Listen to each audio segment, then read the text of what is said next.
अगले दिन एक बंदा मैनू गल सुनांदा पिया सी ते गल बड़ी सबक मौज। मैं आख्या नीयत की जुम्मे वाले दिन सुनावांगा अपने नमाजियां नू सुनन वालियां नू।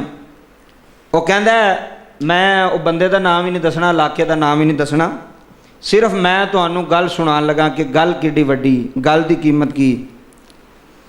वो बंदा कहंदा कि मेरी आदत है कि मैं जो सड़क पर जावां ना, मैं गल सुना लगा पूरी दुनिया तक जानी है, तो यह गल नू समझियो भी, याद भी रखियो। वो कहंदा जेड़े रस्ते में जाना ना, हुण जरा मेरे वाल वेखियो जरा 2 मिनट, गल तवज्जो ना सुनी। उस रस्ते के अंदर 5 किलोमीटर सफ़र मेरा, 10 किलोमीटर, 15 किलो, जिन्ना भी सफ़र बनता है, कहंदा मैं उस सफ़र दे विच बहना वा कि मोची किथे किथे बैठे ने। हुण बोलियो ना जरा, मोची जेड़े जुत्तियां गंढदे ने वो किथे किथे बैठे ने, वो मेरे रस्ते विच 2 होण या 3 होण या 4 होण। मैं तुहानूं उस बंदे की गल सुना लगा, फिर इहदा रिजल्ट कढ के तुहानूं दस लगा। जेड़ा बंदा जुत्तियां पे गंढदा है कोई अमीर तो नहीं? जे अमीर होंदा तो जुत्तियां ना गंढदा उत्थे चौंक च बह के, जुत्तियां ना गंढदा सड़क ते बह के। वडेरे बाबे चिट्टियां दाड़ियां वाले वेखे ने बेचारे जुत्तियां पे गंढदे ने। ते बाबा जी जुत्तियां गंढण वाला किड्डी क दिहाड़ी ला लैंदा होना, तुसीं मैनूं दसो हां जरा, कोई 5-6 हज़ार दी ला लैंदा होना? नहीं, बड़ी भी दिहाड़ी लगे तो 1000-1500 की, वह भी कदी। जेड़ा जुत्ती गंढांदा वो कोई 1000 रुपया तो नहीं दे छड़दा मोची नूं, वो भी चुर चुर के कोई 100 रुपया, कोई 150, वो इन्ने पैसे। वो कहंदा मैं एक दिन रस्ते च जावां पे तो एक बजुर्ग मोची ना जुत्तियां पे गंढदा सी ते कल्ला ही बैठा, तो मैं उहदे कोल गया, आसमान वाल वेंदा पिया मोची, उहदे कोल गया। मैं आख्या चाचा जी की हाल है? आ सुनियो हुण गल। उन्हें कहा पुत्र खैर है? कहन लगा कारी साहब मैं अपनी जेब च 2000 रुपया कढ़ के ना उस मोची नूं दिता, कोल कोई नहीं सी। तो मैं क्या बजुर्गो है रखो पैसे। कहंदा अल्लाह की कसम में उन्हें 2000 रुपया फड़िया तो कदी मेरे मूँह वाल वेखे तो कदी आसमान वाल वेखे, कदी मेरे मूँह वाल वेखे तो कदी आसमान वाल वेखे। कहंदा मैं बड़ा परेशान होया। मैं क्या चाचा खैर है, होर चाहिए नहीं? कहंदा नहीं बड़े ने। तो क्यों तू इंज करना पिया? उन्हें कहा यार गल पता की है, पूरा हफ्ता हो चला मेरे पुत्र की दवाई मुकी है तो दिहाड़ी भी उंज दी लगती नहीं, जे कोई लगे तो घर के मामलात भी ने सौदा सलब लिया। तो अज सुबह आके ना अपने रब नूं वेख के कहना पैसा मालका चल दुनियादारां नूं तो नहीं ना पता मैं मजबूर हाँ, तू तो जानना ना। हाय हाय अल्लाह तू तो मेरे हालात वाकफ है ना, तू तो मैनू जानना कि मैं की हाँ, मेरे कोल की है, मेरी जेब च की है, मेरे घर की है, तू तो जानना ना। अल्लाह की कसम दुनिया ना जानती होवे, वो अलीम बिजाती सुदूर है, वो दिलों दियां भी जानता है, वो जुबान दियां भी जानता है। आंदा मैं सुबह आके ना अल्लाह नाल गल की, मैं क्या मौला चल ये तो नहीं जानते, पुत्र बीमार है, इन्ने दिन हो गए ने दवाई मुकी है, मैं भी मजबूर हाँ, पैसे नहीं हो रहे, तो किसी अगे तली भी नहीं करनी, पर तू तो ऐसा है ना तेरे अगे तली करिए तू शर्मिंदा भी नहीं होने देंदा।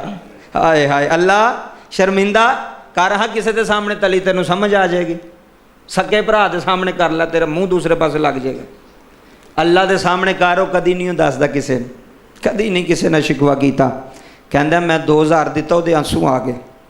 कहंदा मैं अजे दुआ की बैठा वां तो मैं वेहना पिया, मैं ना तू मैनू इंसान नहीं लगता, कोई फरिश्ता लगता जिहड़ा अल्लाह ने भेजिया होया है। अल्लाह ने भेजिया, वेखो अल्लाह ने ज़हन च पाया यार है वो गल्लां ने, तू 1500 दिहाड़ी लाना, 1000 दिहाड़ी लाना, 2000 दिहाड़ी लाना, कोशिश करया कर जेड़े बंदे इंज दे तेरी सड़क ते तेरे रस्ते विच नज़र आउंदे ना, जेड़े बंदे खास करके जेड़े मोची ने, तुहानूं बड़ी गुर दी गल मैं तुहानूं दसदा पिया कि तुहानूं लभणी नहीं, तुहानूं मेरी गल याद रखियो।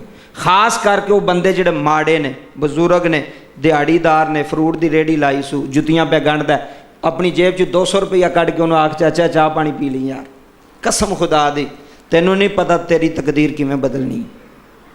ये अजमाइयां हुई गल्लां मैं तुहानूं दसदा पिया, जो कुरान सामने रख के मिंबरे रसूल ते बह के अजमाइयां हुई गल्लां तुहानूं दसना पिया। वो गल्लां नहीं पिया दसदा जिहड़ी फड़ी तुड़ी गल उधर दे उधर कर छड़ी। इन्हां बंदियां नाल करके वेखो, जे अल्लाह तुहानूं हफ्ते तो विच जिन्ने पैसे दिते ने अल्लाह 10वां 12वां हिस्सा तुहानूं वापस ना कीते, मेरा गिरबान होएगा, तेरा हत्थ होएगा। इस तो अगे गल तो कोई नहीं यार, तुसीं करके तो वेखो। एहो जे बंदियां नाल माड़ियां बंदियां नाल करेगा, अल्लाह तेरे ते रिज़क दे दरवाजे खोल छड़ेगा। तैनूं समझ नहीं आएगी कितों तनख्वाह तो वही 40-50 हज़ार लैनी है ना, गैबी खजानियां चों तेरी मदद होएगी, गैबी खजानियां चों। कि तेनू पता भी नहीं लगेगा। कसम खुदा दी जिंदगी च कदी पता नहीं होंदा। अल्लाह तीसरे दिन ही दुगने पैसे जेब च पा छड़दा, ऐ लै ए जेड़े सानू दिते नहीं असीं तैनू वापस पे देने। फिर उस तो अगे केड़ी गल करिए यार। देंदा जे अल्लाह, कोई लैण वाला होना चाहिए। देंदा जे अल्लाह, अपना मामूल बनाओ। ऐसे बंदे तुहाडी जिंदगी च होने चाहिए ने जिहदा तुहानू ते सिर्फ उस बंदे नू पता होवे, तीसरे बंदे ना पता होवे कि तू की पिया देना। कई बंदे तो एवं वो दिखावा भी करते ना, वो नहीं गल। वो गरीब मोची ने पता नहीं केड़ी दुआ उन्होंने दी होनी है। मैं कहना अल्लाह उस ते इन्ना राजी होया होना है। अल्लाह वेखो, अल्लाह नहीं भेजिया ना, वसीला तो अल्लाह ही बनांदा है ना। अल्लाह बनांदा है तो वसीला तुसां बनना है। अपने घर ते लखां रुपये ला लै है यार, अपने बच्चियां ते लखां रुपये ला लै, भैणां भरावां ते लखां ला लै। असल हकदार माड़े बंदे ने। सारा दिन गर्मी च बैठा उत्थे जुत्तियां पे गंढदा, कोई पक्खा भी नहीं लगा उत्ते। तू बह हाँ भला 2 घंटे, मैं वेखना हो किवें बहना। बैठा जांदा जे। इत्थे फैक्ट्री बंदा काम करदा होवे ते एक दिन पक्खा ना लगे, लोग मालकां दे पीछे चढ़ जांदे ने। लोग आंदे पक्खा क्यों नहीं जी लवाया तुसीं, गर्मी बड़ी है। उन्हां लोकां दा एहसास करो। ए तेरे रोड ते बड़े ने, सिर्फ वेखण वाली नज़र होनी चाहिए। तो जे कोलों मोटरसाइकिल की किक मार के तू लंघ जाना, तैनू की पता है? तैनू पता ही नहीं तू जिंदगी किवें गुजारना पे। तू अल्लाह नाल मामलात करदा ही नहीं पिया, तू अल्लाह नाल तजारत करदा ही नहीं पिया। अल्लाह नू दे के वेख, जे तैनू वापस ना दवे हो ही नहीं सकदा। ना वाली तो गल ही कोई नहीं। अल्लाह नाल तजारत करके वेख, मुनाफा नुकसान नहीं। की ये मुनाफा नुकसान नहीं। इस वास्ते जिन्ने तुसी बैठे हो यार, चलो जेड़े नहीं आए वो तो नहीं आए, जेड़े आ गए हो तुसी अज इस मस्जिद बह के नीयत करो कि जिस रोड ते तू जाना है, पिंड जाना है, घर जाना है, फैक्ट्री होना, शहर होना, अपने रोड ते बंदे वेख केड़े ने। कई बार स्कूल के बूहे अगे भी बंदे सिक्योरिटी गार्ड बैठे होंदे ने, वो कोई करोड़पति नहीं होंदे। सिर्फ वेख बंदे नूं एहसास होना चाहिए थोड़ा। ए जेह्ड़े स्कूल के बूहे अगे पीएन बैठे होंदे ने बेचारे गर्मी दे विच, वो किन्नी तनख्वाह होनी है जनाब उन्होंने? 20-25 हज़ार होएगी, ज़्यादा तो ज़्यादा मैं दसना था। जेड़े सरकारी ने हो सकता उन्होंने ज़्यादा हो, जेड़े प्राइवेट ने 18-20 हज़ार रुपये 15 हज़ार रुपये इन्ना ही तनख्वाह होनी है, इस तो ज़्यादा नहीं होनी।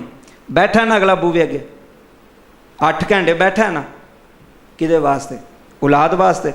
एहो जे बंदे लभो, ए हकदार ने, ए तली नहीं करते किसी अगे।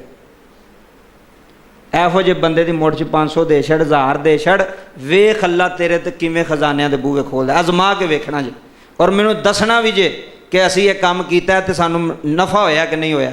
नफ़ा होया या नुकसान होया? नुकसान नहीं हो सकता, नफ़ा जरूर होगा। अल्लाह तुहाडे दिन फेर छड़ेगा, अल्लाह तुहाडा निज़ाम बदल छड़ेगा।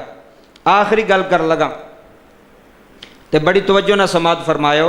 वो गल्लां सन जड़ियाँ बड़ियां बरीक गल्लां ने, तो अपना जहन बनाया करो, अपना माइंड बनाया करो कि अज मैं 300 रुपया किसी को देना है, 400 देना, 500 रोज़ाना कढ़ के तो फिर आया कर। फिर वेखी वे तेरे दिन क्या हो ही रहे ने कि या दिन बदल गए और बदल जाते जे, कसम खुदा दी।